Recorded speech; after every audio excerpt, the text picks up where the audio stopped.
கிருஷ்ணகிரி மாவட்டம் கெலமங்கலத்தில் தேசிய ஜனநாயக கூட்டணி வேட்பாளர்களை ஆதரித்து பாரதிய ஜனதா கட்சியின் முன்னாள் மாநில தலைவர் கே. அண்ணாமலை பரப்புரை மேற்கொண்டார். பேருந்து நிலையம் அருகே அமைக்கப்பட்டிருந்த பிரம்மாண்ட மேடையில் பொதுமக்களிடையே தளி தொகுதியில் பாரதிய ஜனதா கட்சி வேட்பாளர் டாக்டர் சி. நாகேஷ்குமார் மற்றும் ஓசூர் தொகுதியில் அதிமுக வேட்பாளர் முன்னாள் அமைச்சர் பாலகிருஷ்ண ரெட்டி ஆகியோருக்கு முறையே தாமரை மற்றும் இரட்டை இலை சின்னத்தில் வாக்களித்து வெற்றி பெறச் செய்ய வேண்டும் என அவர் கேட்டுக்கொண்டார். பொதுக்கூட்டத்தில் தொடர்ந்து பேசிய அவர், சுட்டெரிக்கும் வெயிலையும் பொருட்படுத்தாமல் பெரிய அன்போடு ஆதரவோடு இங்கே வந்திருக்கின்றீர்கள். உங்கள் எல்லோருக்கும் மற்றுமொரு முறை உங்களுடைய பாதத்தை தொட்டு வணங்கி என்னுடைய நன்றியை தெரிவித்துக் கொள்கின்றேன். தமிழகம் முழுவதும் மாற்றத்திற்காக நம்முடைய சொந்தங்கள் நின்று கொண்டிருக்கின்றார்கள். மே 4க்கு பிறகு அரசியல் மாற்றம் தமிழகத்தில வரணும். அருமையின் எடப்பாடி பழனிசாமி அவர்கள் தமிழகத்தினுடைய முதலமைச்சராக வந்து அந்த நாற்காலியில் அமரணும். தேசிய ஜனநாயக கூட்டணி தமிழகத்தில 234 தொகுதிகளிலும் கூட வெற்றி பெற வேண்டும். அதோ பாருங்க, நம்முடைய 2 வேட்பாளர்கள் நின்று கொண்டிருக்கின்றார்கள். தளி தொகுதியினுடைய பாரதிய ஜனதா கட்சியினுடைய வெற்றி வேட்பாளர் டாக்டர் நாகேஷ்குமார் அவர்கள் நம்முடைய தாமரை சின்னத்தில, அதேபோல நம்முடைய ஓசூர் தொகுதியில நம்முடைய வெற்றி வேட்பாளர் அண்ணன் பாலகிருஷ்ண ரெட்டி அவர்கள் இரட்டை இலை சின்னத்தில. அருமை சொந்தங்களே, 2 வேட்பாளர்களும் கூட இந்த முறை உங்களுடைய ஆதரவெல்லாம் அளித்து இளைஞர்கள் பெரும் பட்டாளமாக இங்கே வந்திருக்கின்றீர்கள். ஐயா, தளி தொகுதியை பொறுத்தவரை எத்தனை ஆண்டுகாலமாக மாற்றம் வேண்டும் வேண்டும் வேண்டும் என்று எதிர்பார்த்து காத்து கொண்டிருக்கின்றோம். 2006, 2011, 2021 சட்டமன்ற உறுப்பினராக கம்யூனிஸ்ட் கட்சியை சார்ந்த ராமச்சந்திரன் அவர்கள் தொடர்ந்து இருக்கிறார். அவரை பற்றி பல இடத்துல நம்ம பேசியிருக்கோம்.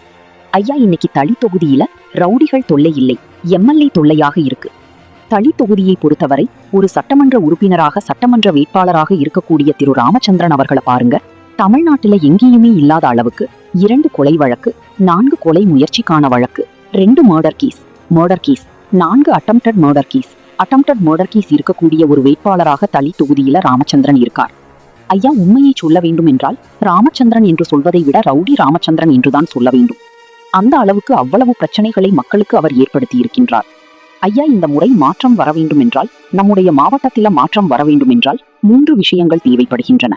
டெல்லியில பாரத பிரதமர் ஐயா நரேந்திர மோடி அவர்களுடைய ஆட்சி, மாநிலத்தில ஐயா எடப்பாடி பழனிசாமி அவர்கள் முதல்வர் நாற்காலியில மே 4க்கு பிறகு, அதே போல நம்முடைய தளி தொகுதியில ஓசூர் தொகுதியில 2 வெற்றி வேட்பாளர்களும் கூட இங்கிருந்து செல்ல. ஐயா, படுகொலைகள் மட்டும் 8008, 18 வயசுக்கு இருக்கக்கூடிய குழந்தைகள் மீது நடத்தப்பட்ட வன்கொடுமை 39,900. ஒரு நாளைக்கு 28 குழந்தைகள் தமிழகத்துல போக்சோ வழக்கு நாம் பதிவு செய்கின்றோம். உங்க குழந்தையா இருக்கலாம், என் குழந்தையா இருக்கலாம், பக்கத்து வீட்டு குழந்தையா இருக்கலாம், நம்ம இன்னொரு குழந்தையா இருக்கலாம். ஒரு நாளைக்கு 28 குழந்தை மீது தமிழகத்துல போக்சோ சட்டம் நாம் பயன்படுத்துகின்றோம். ஒரு அரசனுடைய முதல் வேலை என்பது பாதுகாப்பு, நீர் பாதுகாப்பு, சொத்து பாதுகாப்பு, அதுக்கப்புறம் தாங்க வளர்ச்சி. ஸ்டாலின் அவர்களை பொறுத்தவரை, திராவிட முன்னேற்ற கழகத்தை பொறுத்தவரை சட்டம் ஒழுங்கு நாசப்படுத்தி இந்த நாற்காலியில் அமர்ந்திருக்கின்றார்கள். அவர்களுக்கு எதிரான வாக்காக இருக்கும். ஐயா, எல்லா பையன் சொல்லுவாங்க, ஐயா நீங்க செலுத்தக்கூடிய வாக்கு என்பது அடுத்த 5 வருஷ காலம் உங்க தலைமுறையை தீர்மானிக்க போற வாக்கு. மேலே மோடி அவர்கள் திட்டத்தை கொடுக்க வேண்டும் என்று நினைக்கின்றார். யாராவது திராவிட முன்னேற்ற கழகத்துல யாராவது ஒரு தலைவர், நாங்க ஒசூர் கொடுத்தோம், கிருஷ்ணகிரி கொடுத்தோம், 10,000 கோடி கொடுத்தோம், பேசவே மாட்டானே. ஐயா, நாம் பேசுவது 21ஆம் நூற்றாண்டுல எல்லாருக்கும் கையிலும் செல்போன் இருக்கு. தட்டி பார்த்தீங்கன்னா எல்லாருக்குமே தெரியும் மோடி அவர்கள் தமிழகத்திற்கு என்ன செஞ்சிருக்கிறாங்க, ஒசூருக்கு என்ன செஞ்சிருக்கிறாங்க. திராவிட முன்னேற்ற கழகம் 5 ஆண்டுகளாக விவசாயம்னா என்னன்னே தெரியாது. ஐயா ஸ்டாலின் அவர்கள் ஏன் நாம் விவசாயம் இல்லைன்னு சொல்றோம். ஒரு பால் கறக்கிற மாட்டை கொண்டு வந்து முன்னாடி கட்டி வச்சுக்கினா பால் கொப்புல இருந்து வருதா காம்புல இருந்து வருதான்னு கூட தெரியாது. எப்படி ஒரு விவசாயம், எப்படி விவசாயம்? டெல்டா பகுதியில் கான்கிரீட் ரோடு போட்டு வயல்வெளிக்குள் நடக்கிறார் விவசாயிங்களா? பொங்கலுக்கு வீட்டுல பொங்கல் வைக்க வேண்டும் என்றால் 2022 பஞ்சு வச்சு பொங்கல் வச்சு போட்டோ எடுத்து போடுறார் விவசாயிங்களா? நாங்கள் 3,50,000 பேருக்கு அரசு வேலை கொடுப்போம் என்று சொல்லி 94,000 பேருக்கு அரசு வேலை கொடுத்திருக்கிறாங்க. ஐயா, தமிழ்நாட்டில் ரிட்டையர் ஆனவங்க எத்தனை பேர் தாய்மார்களே? கடந்த 5 ஆண்டுகள்ல தமிழகத்தில் ரிட்டையர் ஆனவங்க மட்டுமே அரசு வேலையில 1,05,000 பேர். எங்கேயாச்சும் ஒரு கேடுகட்ட ஆட்சியை பார்த்திருக்கீங்களா? ரிட்டையர் ஆனவங்க 1,05,000 பேரு, பணி நிரப்பப்பட்டவங்க 94,000 பேரு. ஆனா தேர்தல் வாக்குறுதி கொடுத்தது 3,50,000 பேர். 23ஆம் தேதி நீங்க செய்ய வேண்டியது ஒரே ஒரு வேலை. நம்முடைய சின்னம் தலிக்கு போறீங்க, தலியுடைய வாக்காளராக இருக்கிறேன், எதையும் யோசிக்க வேண்டாம். இந்த முறை ஒரு ரவுடி ராஜ்யத்திலிருந்து ஒரு படித்த டாக்டர் கைக்கு நீங்க இந்த வாய்ப்பு கொடுக்க மருத்துவரை மக்கள் சேவை செய்வதற்கு ஒரு வாய்ப்பு நீங்க கொடுங்க. தாமரை சின்னத்திற்கு ஒரு வாய்ப்பு கொடுங்க. மத்திய அரசு ஆட்சியில் இருக்கு, என்டிஏருக்கு என்ன வேண்டுமோ இந்த பகுதிக்கு தனிக்கு கொண்டு வருவது எங்களுடைய பொறுப்பு. 3 முறை 15 ஆண்டுகள் சட்டமன்ற உறுப்பினராக இருந்து குட்டி இங்கிலாண்டாக இருக்க வேண்டிய தனி இன்னைக்கு குட்டி சுவராயிருக்கு. அதே மெட்ரோ ரயில் எக்ஸ்டென்ஷன் வரணும், எல்லாமே வர வேண்டும் என்றால் மத்திய அரசோடு மாநில அரசு இணைஞ்சால்தாங்க அது நடக்கும். ஐயா, ஒரு கையில தட்டினா சத்தம் வராது, 2 கையில தட்டினா தான் சத்தமே வரும். மத்திய அரசும் மாநில அரசும் இணையாமல் எப்படி ஒரு வளர்ச்சியை அண்ணன் பாலகிருஷ்ண ரெட்டி அவர்கள் ஒசூர் கொண்டு வர முடியும்? இன்னைக்கு இணைஞ்சிருக்கிறோம், மாநிலத்தில் மத்தியத்தில் இணைந்திருக்கின்றோம், கூட்டணியில் இருக்கிறோம். ஆனால் இந்த முறை பாலகிருஷ்ண ரெட்டி அவர்கள் உங்களுடைய சட்டமன்ற உறுப்பினராக வரும் பொழுது வளர்ச்சி என்பது அடுத்த கட்டத்திற்கு செல்லும் என்பதையும் கூட நீங்கள் உணர்ந்து கொள்ள வேண்டும். அருமை சொந்தங்களே, அனைத்து இந்திய அண்ணா திராவிட முன்னேற்ற கழகம் ஆட்சி முடிந்து வெளியே வரும் பொழுது இந்த ஒரு மாவட்டத்தில் மட்டுமே 1,67,900 விவசாயிகளுக்கு 6,000 ரூபாய் கொடுத்தோம். இன்னைக்கு திமுக ஆட்சி வெளியே முடிந்து போகும் பொழுது அது 85,000 விவசாயிகளை குறைஞ்சிருக்கு. ஐயா, 82,000 விவசாயிகள் இந்த ஒரு மாவட்டத்தில் மட்டுமே மத்திய அரசுடைய கிசான் திட்டத்திலிருந்து நீக்கப்பட்டிருக்கின்றார்கள்.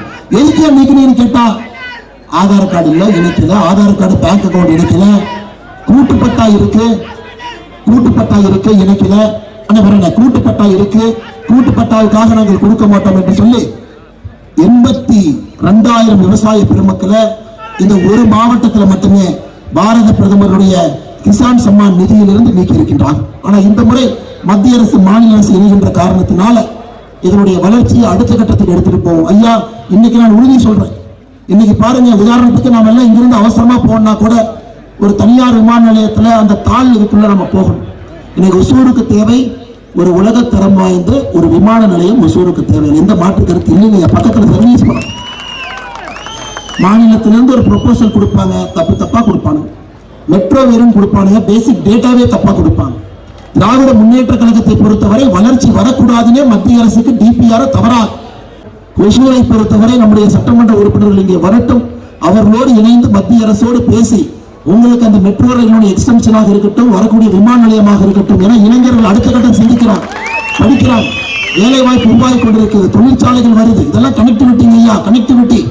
21ஆம் நூற்றாண்டை பொறுத்தவரை மனிதன் வேகமாக ஒரு இடத்திலிருந்து இன்னொரு இடத்துக்கு போனாத்தான் வேலை செய்ய முடியும். மிக வேகமாக மனிதன் பயணம் செய்யும்.